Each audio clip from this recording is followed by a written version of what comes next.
alto nível é uma coisa abundante? Homem alfa nos dias de hoje é muito escasso. Ou você aceita a realidade como ela é, ou então, cara, você vai ficar pra trás. O objetivo aqui é falar um pouco sobre o universo do desenvolvimento masculino, fazendo com que você se torne um cara excelente todos os dias. Na sexta camada para cima é que estão os homens mais maduros, que é trabalho, que é legado, propósito. Esses homens vão ser mais interessantes e não esses que estão buscando desesperadamente afeto. Por isso que alguns vão dizer, não persiga mulheres, persiga sucesso. E as mulheres vão ser uma consequência daquilo que você construiu em termos de personalidade, em termos de mentalidade, em termos de comunicação. Cedo ou tarde, todo homem vai precisar entender, nem que seja pelo amor ou pela dor, que o objetivo final da vida dele não tem que estarem voltados até a atenção das mulheres, que essa atenção vem naturalmente à medida em que ele se constrói, ele constrói alguma coisa no mundo, ou seja...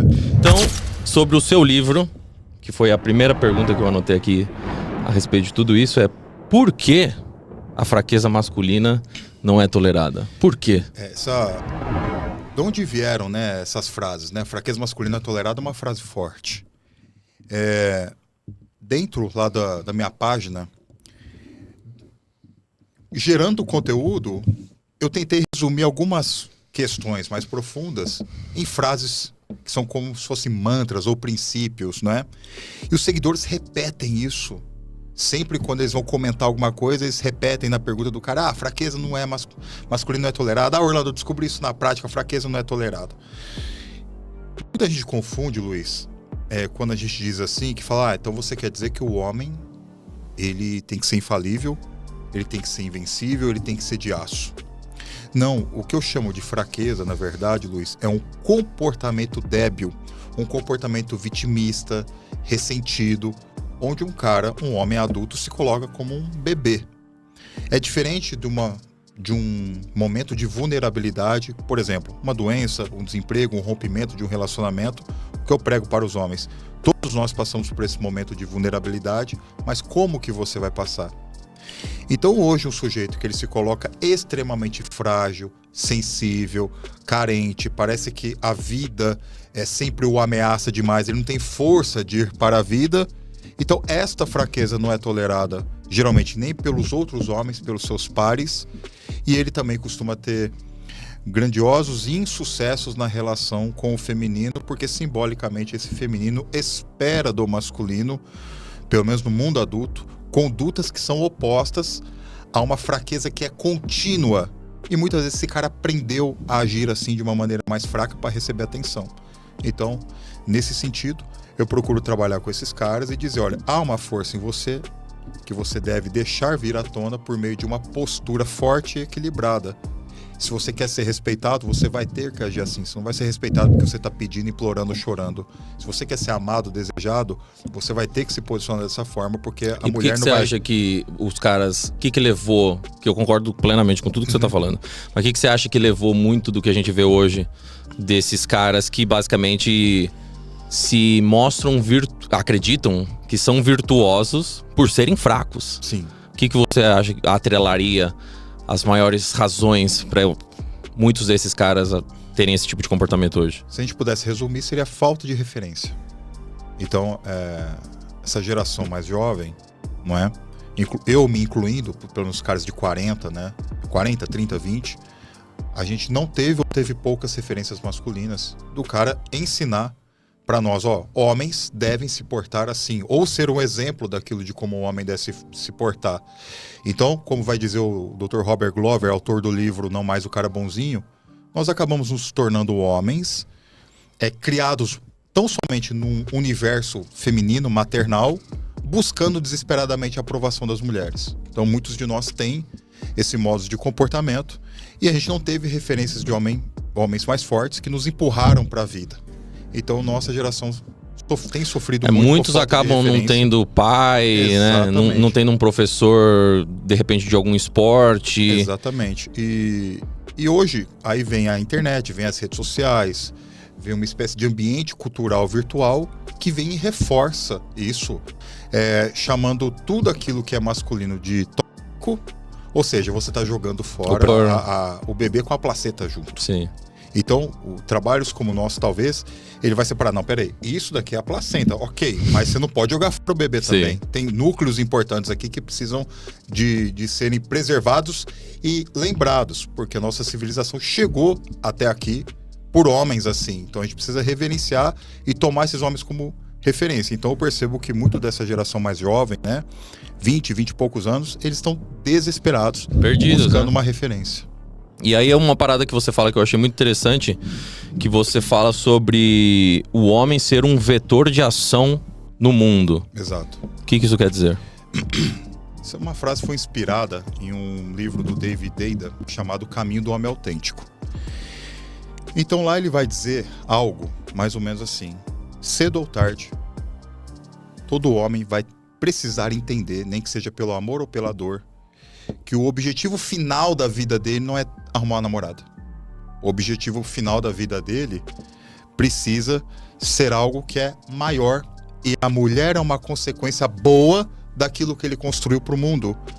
Que todos os esforços e objetivos dele não tem que estarem voltados até a atenção das mulheres. Que essa atenção vem naturalmente à medida em que ele se constrói. Ele constrói alguma coisa no mundo. Ou seja, quando a gente pega o pessoal fala das camadas de personalidade, né? O pessoal da quarta camada de personalidade está muito preso aos afetos. Da quinta camada, eles estão presos num movimento de revolta contra o mundo. Na sexta camada para cima é que estão os homens mais maduros, que é trabalho, que é legado, propósito. Esses homens vão ser mais interessantes, e não esses que estão buscando desesperadamente afeto. Por isso que alguns vão dizer: não persiga mulheres, persiga sucesso. E as mulheres vão ser uma consequência daquilo que você construiu em termos de personalidade, em termos de mentalidade, em termos de comunicação. Então, mas isso eu concordo com você. Eu concordo que, evidentemente, a gente não pode fazer o nosso objetivo principal da vida, o nosso propósito, ficar indo atrás de mulher. Mas a gente também não pode negar que elas são parte fundamental da vida de um homem heterossexual que quer, muitas vezes, como você falou, ter um legado e passar pra frente os seus genes.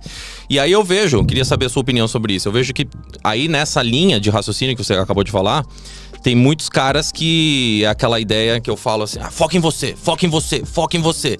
E acaba negligenciando toda essa parte de relacionamentos e de como até mesmo se conectar e se comunicar com as mulheres.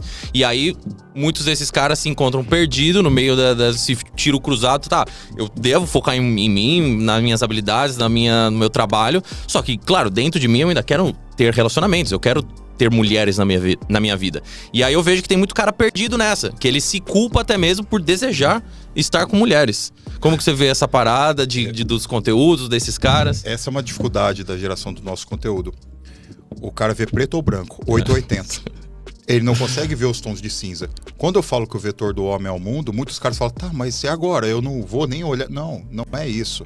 Eu tô falando que o seu objetivo, essa angústia que você carrega, esse vazio que você carrega, a mulher não tem que dar conta de preencher para você. Esse legado que é algo maior. E neste movimento é evidente que você está em contato com as mulheres, interagindo com as mulheres, porque eu acho isso muito saudável. Olha, Luiz, até hoje eu não encontrei um cara mais robusto, mais maduro, que ficou com essa conversa de focar só nele mesmo.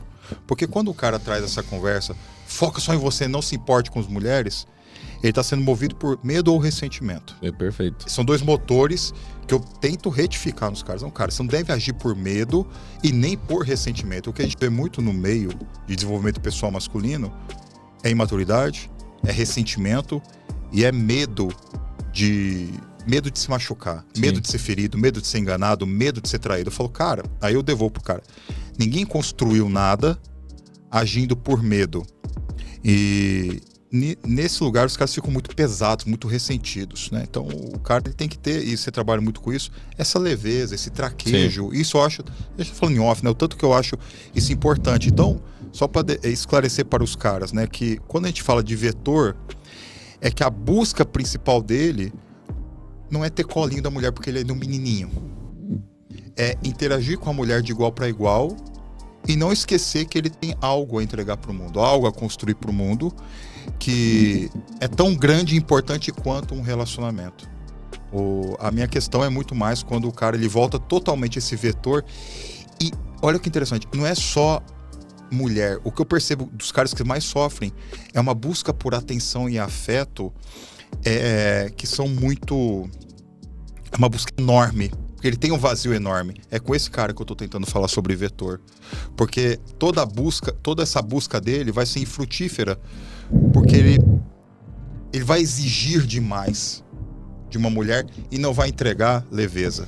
Ele não vai entregar uma dominância positiva. Não, ele vai entregar tão somente carência e vazio. E é por isso que ele vai se sentir muitas vezes deixado e injustiçado.